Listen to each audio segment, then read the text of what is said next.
Olá, pessoal, sejam bem-vindos ao nosso Centro Universitário INTA-UNINTA. Meu nome é Evandro Cunha e nós estamos fazendo esse percurso maravilhoso nos livros do Antigo Testamento. E nesta ocasião nós iremos estudar uma introdução ao livro de Esdras, né? Primeiramente, eu gostaria de dizer, né, que esses dois livros, Esdras e Neemias, durante muito tempo, eles eram considerados apenas um livro, né? Assim também como Primeiro e Segundo Samuel, Primeiro e Segundo Reis e Primeiro e Segunda Crônicas, né? Então, hoje estamos na nossa Bíblia separados, até mesmo questões didáticas, né, para facilitar o estudo, mas é bom saber que no passado eles eram livros compostos, né, digamos assim. Por que isso é importante? Porque isso mostra que no passado eles entendiam que os temas desses livros estavam intimamente relacionados ao ponto de serem colocados como uma só obra. Bem, nós iremos primeiramente começar aqui. Deixa eu partilhar aqui a tela.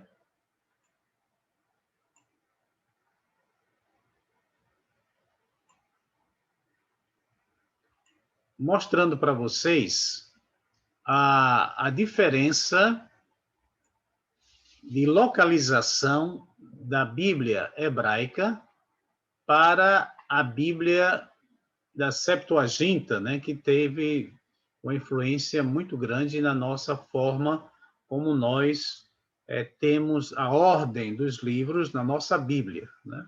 Por exemplo, se você pegar aqui a Bíblia hebraica, né, do lado aqui esquerdo, né, você vai perceber que a Bíblia hebraica está dividida em três blocos, né? A Torá, né, aqui é o Pentateuco, o Neviim, né, que são os livros proféticos, né, que tem conteúdo profético, e os Ketuvim, o Ketuvim, que são os chamados escritos, né, escritos sagrados, né?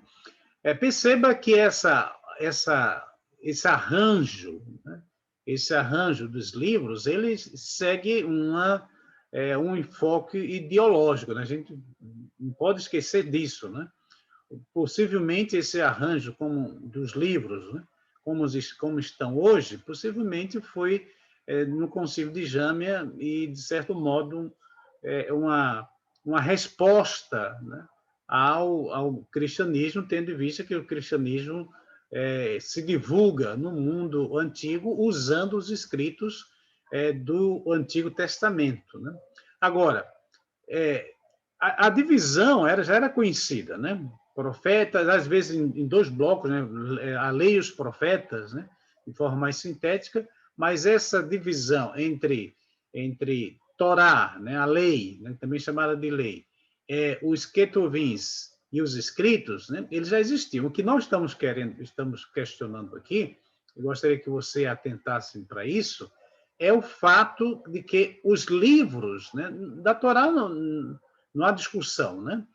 Mas dos profetas, né, dos Neveim, e também dos Ketuvim, dos escritos, né, os livros que foram colocados dentro desses blocos, realmente é questionável, né? Porque, por exemplo, você tem aqui, entre os livros proféticos, né, você tem Josué, Juízes, né, e você não encontra nesse livro assim elementos tão proféticos ao ponto de a gente classificá-los como sendo um livro profético.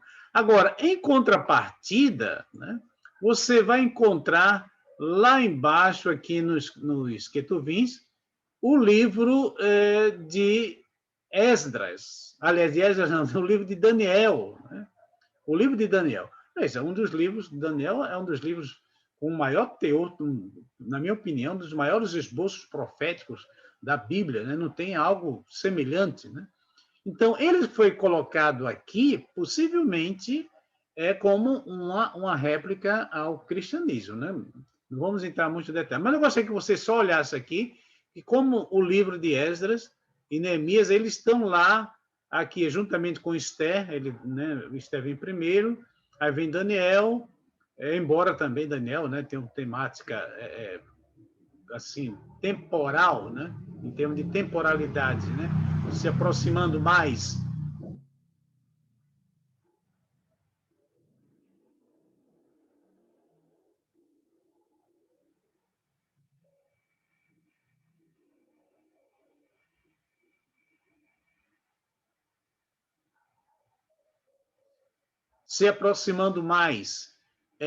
do livro de Esté e também de Esdras, né? Porque o livro de Daniel abarca um longo período, né? Daniel era muito jovem quando foi para a Babilônia, né? E aqui ele coloca depois Esdras e Neemias, né? E depois de Esdras e Neemias, aí vem crônicas, os livros de crônicas, né? Quando você pega aqui a Septuaginta, né? A Septuaginta, então o que é que você vai encontrar aqui, pessoal? O Pentateuco, né, normal, né? E aqui começa a haver uma pequena diferenciação, né? Os livros chamados proféticos, eles são colocados praticamente juntos, né? Aí você encontra aqui na última seção da Septuaginta, veja aqui, começando com Oséias, né? Começando aqui está em inglês, né? O texto é grego, mas aqui o nome está em inglês. De Osés até o livro de Daniel, nessa sessão aqui, chamada Apócrifa, mas que é uma sessão bastante interessante. Viu? Então, perceba que o arranjo é muito diferente. Né? Então, a nossa Bíblia não é que seguir completamente a estrutura da Septuaginta, mas a nossa Bíblia fez essa distinção. Pentateuco, né, praticamente é a mesma Torá, os livros históricos, né, eles abrangem, né, como nós estamos aí na nossa Bíblia, e os livros chamados poéticos, né, e os livros chamados proféticos. Então, nós temos uma divisão maior um pouco. Né? Então, entre os proféticos, nós temos os profetas maiores e os profetas menores. Né? Então, eu estou mostrando isso aqui para que você tenha uma ideia de onde está localizado esses livros, tanto na Septuaginta como na Bíblia hebraica, e como isso obedece a certas ideologias da época. Né? Porque isso aqui a Septuaginta foi produzida muitos anos depois, né, aproximadamente uns 300 anos antes de Cristo, né, ou menos um pouco, né, 300 não, acho que não, aproximadamente, aliás, não dá 300, né, não dá 300, é muito tempo, né, mas é um material que foi produzido, né, no Egito, né, possivelmente ali em Alexandria, né, como algumas teorias mostram, e nesse conjunto, né, de descrição, né, de descrições que são feitas aqui dos livros, inclui também alguns livros que posteriormente foi chamado de apócrifos. Né? Aí a pergunta é por que eles foram colocados? Eles foram colocados porque a preocupação não era canônica, mas era histórica, né? Tá certo? Então, não vamos entrar nos detalhes, já entramos demais, né, nesses detalhes aqui. Mas só para você observar aqui que na Bíblia, na Septuaginta, Esdras e Neemias, eles estão separados, né? E eles têm aqui o primeiro Esdras, né? Eles têm o primeiro Esdras e ele tem, na verdade, um Esdras que não é considerado apócrifo, né? A gente vai ver isso daqui a pouco, né? Essa é uma introdução um pouquinho longa, porque tem muitos elementos históricos, né? Então, temos aqui um Esdras apócrifo e esses outros Esdras, na verdade, seria o nosso Esdras e Neemias, né? Eu estou colocando isso aqui, pessoal, só para que você tenha... então, veja que ele colocou Esdras e Ezra, né? O Esdras aqui em grego, né? Que está o texto em grego, e o Esdras o nosso, né, que está escrito em hebraico. Né? Quando você pega, por exemplo, né, vamos aqui para... quando você pega, por exemplo, o capítulo 1 de... A gente vê aqui de... Não, deixa eu ver aqui. Né? Você vai ver uma diferença muito grande de... uma diferença muito grande de narrativa, né? Você, por exemplo, você pega aqui no Esdras, capítulo 1, e Esdras capítulo 1, aliás, não é aqui em Esdras, não, é lá no, em Esther, né? Aqui em Esdras praticamente está normal, né? Em Esdras capítulo 1, você vai ver aqui o texto em grego, e você vai ver o texto em hebraico, e você vai perceber uma pequena diferenciação na narrativa, né? Na narrativa. E isso é muito normal, porque existe uma polêmica muito grande em torno das fontes que os tradutores usaram para fazer essa Septuaginta, né? Bem, mas vamos avançar aqui um pouco, porque esse estudo aqui é bastante longo, como nós falamos, né? Então, colocando isso, né, de que existe essa colocação nesses livros de pontos diferentes na Septuaginta e também na Bíblia hebraica e na nossa, né? Então, estamos agora em condições de avançar. Um outro dado importante, pessoal, é que o comentário bíblico adventista aqui, ele segue a mesma linha dos grandes comentários, que é colocar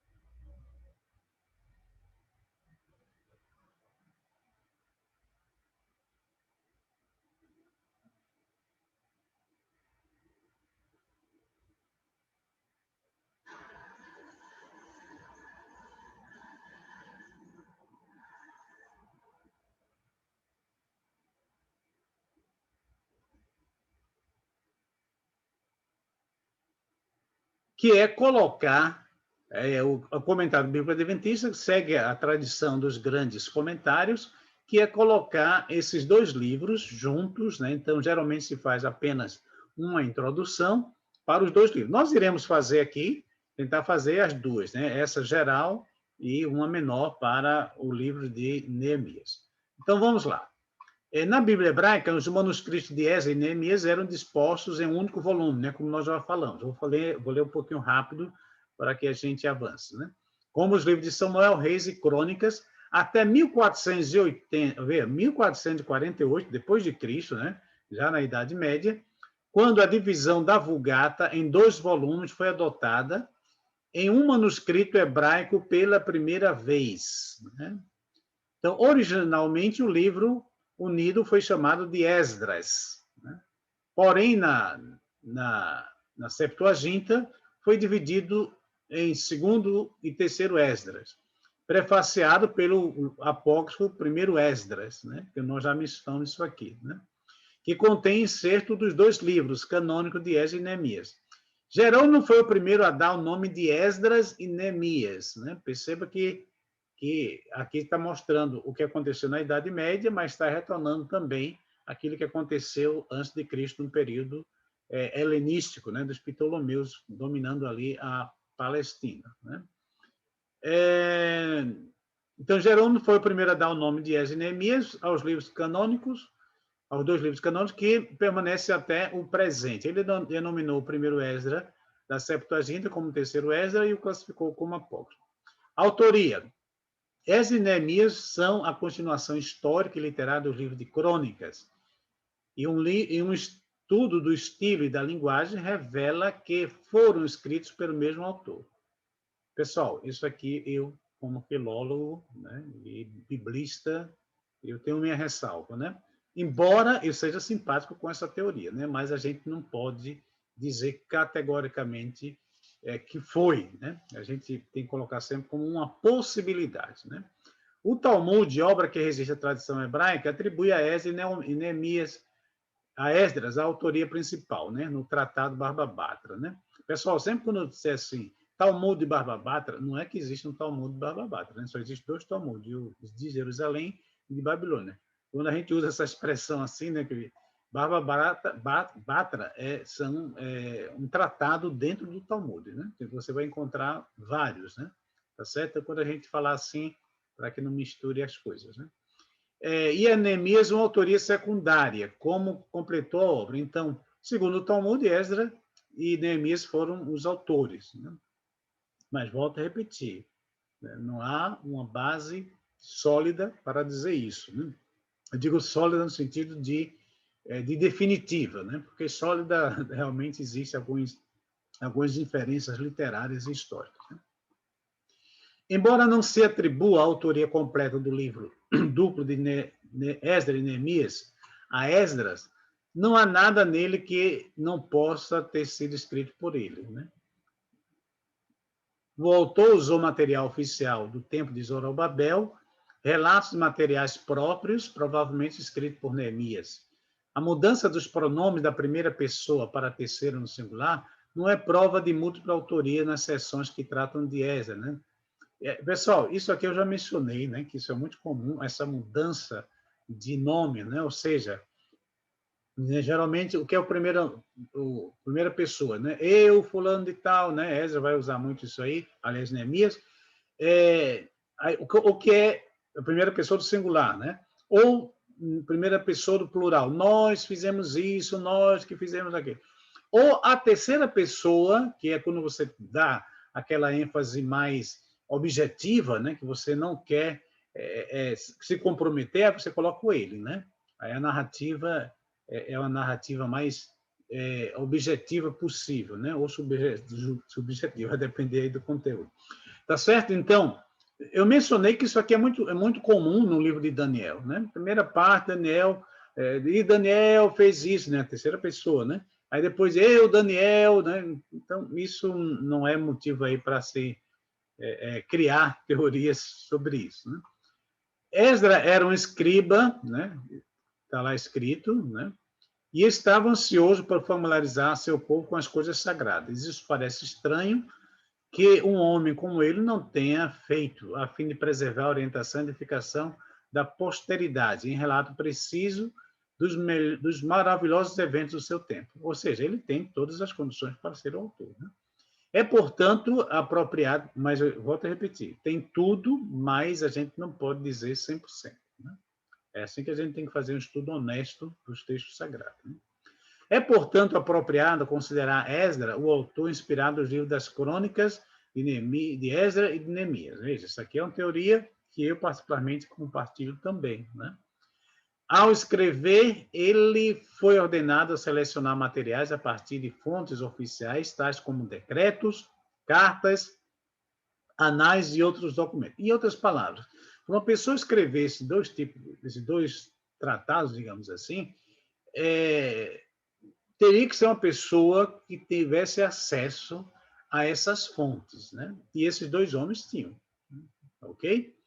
O fato de duas seções de Esdras terem sido escritas em aramaico, né, foi usado como evidência de que a autoria não poderia ser de Esdras, né? Mas depois, com pesquisas arqueológicas, descobriu que na verdade, o aramaico era usado como língua dentro do Império Persa e depois passou realmente a ser praticamente uma língua oficial, de acordo com os documentos descobertos. O contexto histórico, né? Vamos prestar um pouco de atenção aqui, que tem muitas informações, mas são necessárias.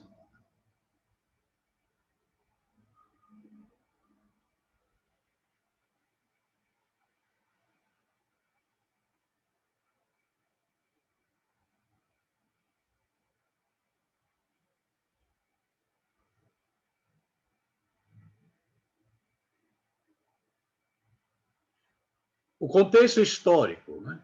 Em conjunto com Esther, Esdras e Neemias, são os únicos livros históricos do período pós-exílio e são de grande importância para a reconstrução do período pós-exílico judaico. Contudo, eles não registram a história do povo de Deus em sequência ininterrupta, ao longo de todo o período dos dois livros, né? Que os dois livros cobrem um período bastante longo, mas apenas parte deles. Há grandes lacunas com pouca informação disponível, né? E realmente não dava para colocar tudo, né, pessoal? Lembrando que era muito caro a produção de literatura naquela época. Esdras registra, em primeiro lugar, o retorno dos judeus do exílio sob a liderança de Zorobabel, a reorganização do serviço sacrificial e o início da reconstrução do templo. Então, a construção do templo e o funcionamento, vocês já viram isso lá presente no livro de Crônicas, né? E aqui também vai ser muito importante nesses dois livros, a questão do sacerdócio, a questão dos muros, da proteção de Israel, a proteção da cidade de Jerusalém e o sistema de adoração, né? São temas preponderantes nesses livros. Todos os eventos ocorreram em um período de 2 anos, no início do reinado de Ciro. Durante os 13 anos seguintes, o trabalho progrediu vagarosamente em um ambiente de oposição, né? Quem já leu o livro percebe ali como os árabes e outros povos que permaneceram ali, que foram trazidos, né? E que se misturaram ali naquela região, fizeram uma oposição tremenda, né? Para que a reconstrução de Jerusalém não fosse levada a cabo, né? Então surge um relato de retomada da construção do templo em seu término e dedicação sob Dario I. Esdras não deixa nenhum registro dos 60 anos seguintes. Em 457, Esdras foi enviado mais uma vez à Judéia pelo rei Artaxerxes, né? Então perceba aqui a mudança de monarca persa, com duplos poderes para reorganizar a administração da nação de acordo com a lei de Moisés, né? Todo o revivamento em torno ali da Torá, da palavra de Deus. Ele narra seu retorno e de algumas reformas, mas outra vez a linha de continuidade é quebrada por mais de 10 anos, quando Neemias entra em cena como governador e relata suas atividades de seu nome. Por isso que os dois livros se completam, né? Todos os eventos descritos no livro de Esdras e Neemias ocorreram durante a primeira metade do período do Império Persa, que durou de 539, quando Babilônia caiu sob as forças vitoriosas de Ciro, até que, com a morte de Dario III, em 331, o Império Medo-Persa caiu e foi sucedido por Alexandre o Grande, né? Deixa eu ver mais adiante aqui. É interessante também que o zoroastrismo, né, é a religião monoteísta estatal, pelo menos sob o domínio de Dario I, ocupou um lugar muito mais elevado que a religião dos babilônios, né? Deixa eu ver mais aqui, pessoal, para a gente avançar, porque são muitas informações, né? Sem dúvida. Foi durante uma séria rebelião no Egito, né, de 463 a 454, isso aqui é importantíssimo, né? Porque como Deus usou aquilo ali, né? A rebelião no Egito, que é um extremo, né? Se você, né, olhando no mapa, você vai perceber que é um dos extremos do império, e Deus se usa aquele momento porque o rei Artaxerxes, ele é sensível à causa judaica. Por quê? Porque um dos motivos que ele precisaria de alianças ali no Oriente Próximo, né, na Palestina, tendo em vista que a Palestina está próxima ali do Egito, né? Ele não gostaria de ter inimigos ali perto dos rebeldes que eram o Egito naquele momento, né? Então é interessante, né, como esses elementos históricos da época, de certo modo, contribuíram, né, para o avanço da história da salvação, né, poderíamos dizer assim, né? Deixa eu ver mais aqui. Pronto, então vamos...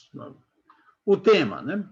Esdras e Neemias são livros... Pessoal, por isso que não dá para falar tudo, né? Porque realmente tem muita coisa histórica, né? Tema: Esdras e Neemias são livros históricos que registram a situação divina na restauração da nação judaica, quando lhe foi dada uma oportunidade para cooperar com os propósitos divinos e o direito de existir como nação. Além disso, esse registro mostra como as profecias de Isaías, Jeremias se cumpriram e fornece uma fonte preciosa de material no qual outras profecias, como a de Daniel 8 e 9, podem ser ancoradas seguramente nos fatos da história. Esdras e Neemias ilustram, por meio de uma série de exemplos instrutivos, como poucas pessoas podem fazer grandes coisas para Deus, quando são conduzidos por líderes corajosos, sinceros, altruístas e tementes a Deus. Esses livros contêm muitos ensinamentos que edificam e fortalecem a fé na liderança infalível de Deus. Pessoal, é aquela velha história que eu estou batendo nessa tecla, né? A comunidade jamais será melhor que os seus líderes. A crise que estamos passando no mundo contemporâneo, em termos de liderança espiritual, reflete nas comunidades, né? Então, todas essas aberrações que a gente vê no mundo religioso cristão hoje tem muito a ver com essa falta de homens corajosos, sinceros, altruístas e tementes a Deus, né? Como foram Esdras e Neemias. Então, para finalizar aqui essa parte de Esdras, então vamos dar um breve um vistaço, né? Como diz em espanhol, uma visão geral do livro, né? Nós temos aqui o decreto de Ciro e retorno de Zorobabel, no capítulo 1 até o capítulo 5. Então, na subdivisão aqui, o decreto de Ciro, uma cópia do decreto, os judeus respondem ao chamado para retornarem. Ciro restaura os utensílios sagrados do templo, perceba como Deus operando, né, na vida desses homens, né? A lista dos exilados que retornaram, os líderes, os leigos, os servidores do templo, o número total da congregação, não estou lendo aqui os versículos, né, porque são muitos, os servos, cantores e animais de cargos, ou seja, toda a estrutura para a restauração do serviço religioso, né? A restauração das ofertas de holocausto, o lançamento dos alicerces do templo, ofertas voluntárias, assentamento, reconstrução do altar, e etc., né? Então, são vários elementos aqui que a gente percebe como Deus estava guiando, né, o seu povo, né? As tentativas de prejudicar os judeus durante os primeiros anos de Assuero, está lá também escrito em Esdras. Artaxerxes ordena a interrupção, né, devido às fofocas, né, que chegaram até a Pérsia, né, dizendo que os judeus estavam se rebelando. A retomada e término da construção do templo no reinado de Dario I. E o texto mostra aqui também o decreto de Artaxerxes e o retorno sob a liderança de Esdras. Deixa eu ver mais aqui. E vai até as reformas de Esdras, né? Que é muito interessante essas reformas. E foi o aborrecimento de Esdras com os casamentos estrangeiros, né? O chamado jugo desigual. Líderes e homens do povo se divorciam voluntariamente das esposas estrangeiras. Pessoal, isso aqui deve ter sido um momento horroroso, né? Porque, por bem ou por mal, estavam ali relacionamentos afetivos, né? Filhos, e essas famílias tiveram que ser desfeitas. Aí alguém poderia dizer, mas, poxa, mas que coisa mais absurda, né? Que coisa mais... Pessoal, o que a gente tem que ver aqui era a preservação espiritual e a integridade, até mesmo biológica, do povo de Deus, né?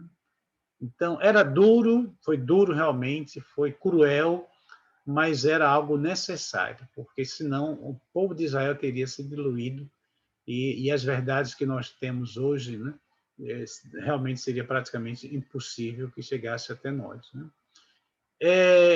E temos até mesmo a lista dos transgressores, né? Mostra aqui, até menciona ali os nomes, etc. Isso aqui é importante, né, para mostrar que o líder espiritual ele tem que pagar o preço, né? Ele tem que dar para o povo, não é aquilo que o povo quer, mas aquilo que o povo precisa ouvir, como nós temos falado aqui nas nossas conversas, né? Tá certo, pessoal? Então, mais uma vez, eu agradeço a atenção de vocês.